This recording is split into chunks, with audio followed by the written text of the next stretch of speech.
Salut à tous, on se retrouve pour parler du Paris Saint-Germain ce mardi 30 mai et on commence tout d'abord avec Sergio Rico. Donc sa femme a donné des nouvelles sur Instagram, donc elle a dit merci à tous pour votre gentillesse pour nous. Sergio a beaucoup de gens qui prient pour lui et il est très fort, je n'ai pas de mots pour décrire ce que je ressens. Elle demande aussi beaucoup de respect de la part des médias par rapport bien sûr à ce qui se passe actuellement. Donc pour ceux qui n'ont pas suivi ce qui s'est passé donc, le week-end dernier, donc il était en balade familiale et en gros un cheval l'a percuté, donc du coup il a été assommé, tout ça, traumatisme crânien, c'est pour ça qu'il est toujours actuellement là, en ce 30 mai hospitalisé du côté de Séville. On lui souhaite bien sûr beaucoup de force. Dès que j'ai des nouvelles infos concernant son état de santé, je vous dirai ça bien sûr tous plus tard. Et hier lundi, Carlos Soler, qui est actuellement on va dire en jour de repos du côté de Paris, a rendu visite à Sergio Rico du côté de l'hôpital. On va parler de Donnarumma et Marco Verratti dans la liste des convoqués de la sélection italienne pour affronter l'Espagne lors du final four de cette Ligue des Nations. Donc félicitations aux deux joueurs du PSG, Donnarumma et Marco Verratti. Concernant du côté du Portugal aussi, il y a deux matchs contre la Bosnie et contre l'Islande. C'est des matchs pour se qualifier pour le futur Euro qui se jouera l'année prochaine en Allemagne.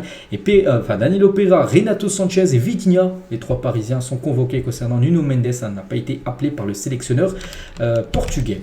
On va parler de Léo Messi. Donc regardez, on est le 30 mai et vous savez, dans un mois jour pour jour, le 30 juin, il y a quoi? C'est la fin de contrat de beaucoup de joueurs, dont celui de Messi. Et concernant son futur, la décision de Lionel Messi est imminente. L'Argentin veut décider de son avenir dans les prochains jours. Donc il y a plusieurs options. Il y a l'Arabie Saoudite, il y a le Barça, il y a prolongé au PSG, qui est une option, même si bien sûr elle est très peu probable, cette option. Je ne sais même pas s'il y a plus de 3% de chance qu'il prolonge du côté du Paris Saint-Germain. Mais voilà, il veut savoir son futur très prochainement. Léo Messi et son clan, le clan de Lionel Messi a déjà accepté une offre de Al Hilal de plus de 1,2 milliard d'euros sur 2 ans. Je ne sais pas si vous vous rendez compte les gars, c'est des chiffres fous, 600 millions d'euros par an à peu près, soit plus du double que ce que touche actuellement Cristiano Ronaldo. C'est un journaliste de Foot Mercato. Foot Mercato, c'est quand même maintenant bien réputé, fiable, c'est eux qui disent ça. Donc voilà, bien sûr il a reçu le jackpot de l'équipe de Al Hilal. Après, c'est pas obligé qu'il accepte cette proposition, il peut accepter aussi le Barça. Bon, ça sera beaucoup moins d'argent ou rester au PSG, mais bon, comme je dis, c'est peu probable. Et le Barça est encore loin de pouvoir s'attacher les services de Léo Messi. Il n'y a même pas de garantie sur la capacité de présenter une offre à l'Argentin. C'est pour ça que l'équipe de Al Hilal a une chance, on peut dire, pour recruter le joueur actuellement du PSG.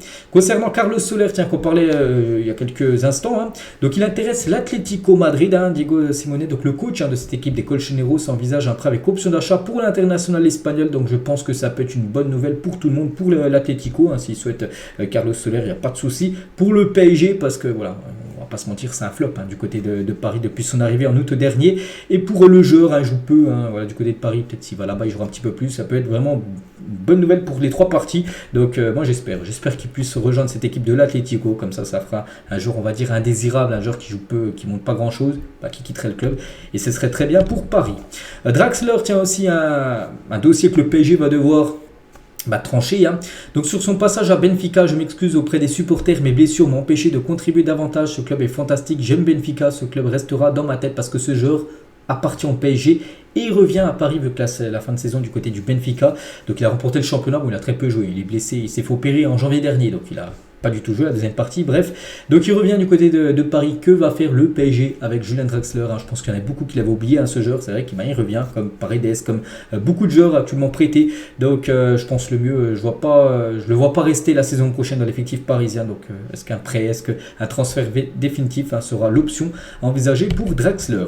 Le PSG surveille la situation de Martin Odegaard, la pépite norvégienne de l'équipe de Arsenal. L'opération s'annonce quand même très difficile pour convaincre le Norvégien de quitter Arsenal cet été. Surtout Arsenal ne veut pas du tout le lâcher. C'est comme le capitaine, c'est un joueur cadre des Gunners, c'est un joueur cadre de l'effectif de Mikel Arteta. Donc voilà, ce sera compliqué, mais le PSG surveille sa situation. Ils peuvent surveiller la situation d'un joueur, même si voilà, ça va être très compliqué de le faire venir.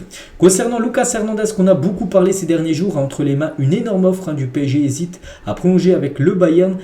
Donc Nasser est déterminé à le signer. Voilà, c'est vrai que ça bouge pas pour Lucas Hernandez. Le PSG le veut. Après, le joueur hésite, bien sûr, entre prolonger au Bayern ou venir du côté de Paris.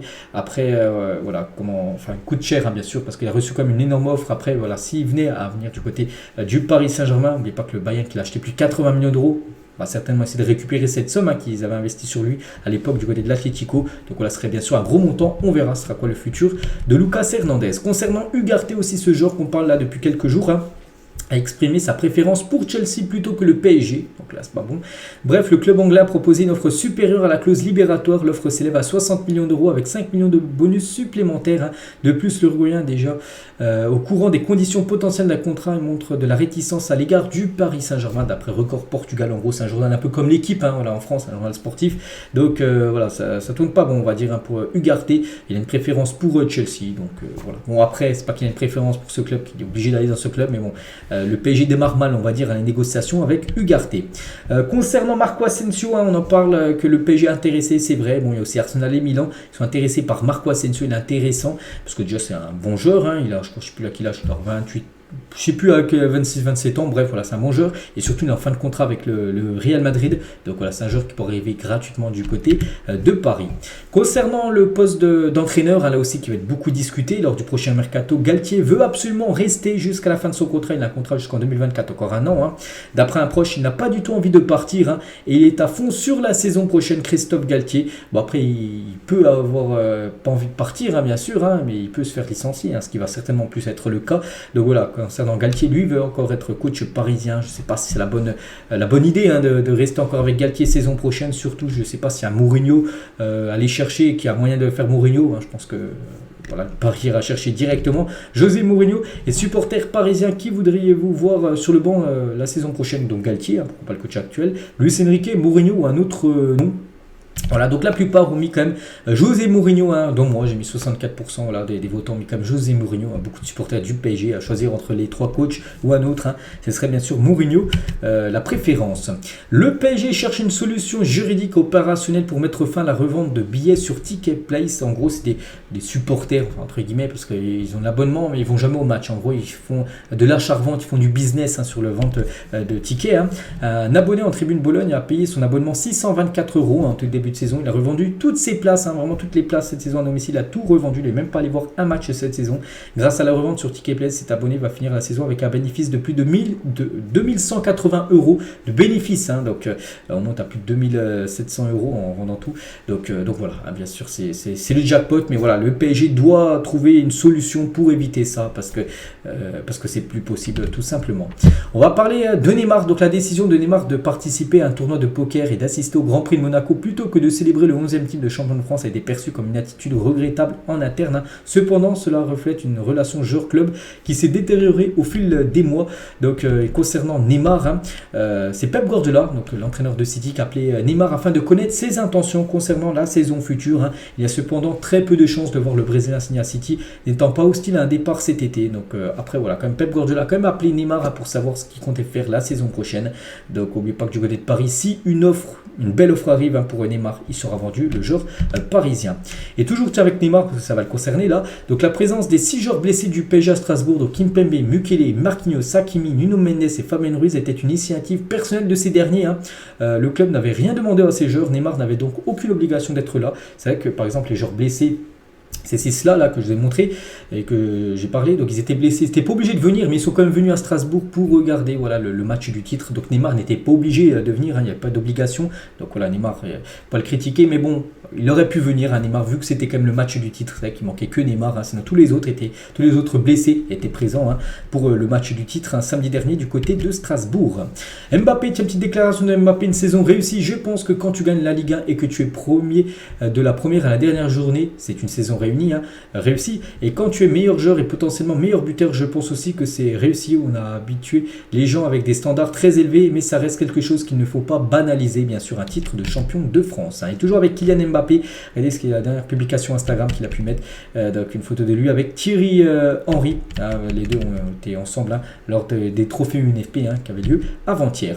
On va parler de Messi, les gars, et Vini Junior, un joueur du Real, sont les seuls joueurs du top 5 européen à avoir réussi à atteindre la barre des 100 dribbles réussis cette saison en championnat. Félicitations à Léo Messi. Et on finit cet épisode avec la source parisienne qui nous met J-2 par rapport à l'annonce officielle du maillot. Je ne sais plus si c'est J-2 ou J-1 parce que je crois que ça date d'hier J-2. Donc maintenant, aujourd'hui, on est en J-1. 1. Donc demain, normalement, le 31, ça va être l'officialisation du maillot parisien, parce que on le sait, il va ressembler à ça, mais pour l'instant, l'annonce officielle n'a pas encore été dévoilée par le PSG. Ça va être demain, les gars, que le PSG devrait dévoiler le nouveau maillot de domicile du Paris Saint-Germain. Il ressemblera à ça, hein. On sait déjà que c'est ça, mais ça sera l'annonce officielle demain. Donc voilà ce qu'elle va dire aujourd'hui. J'espère que ça vous a plu. On se retrouve demain pour le prochain numéro. Bonne journée à vous et à demain.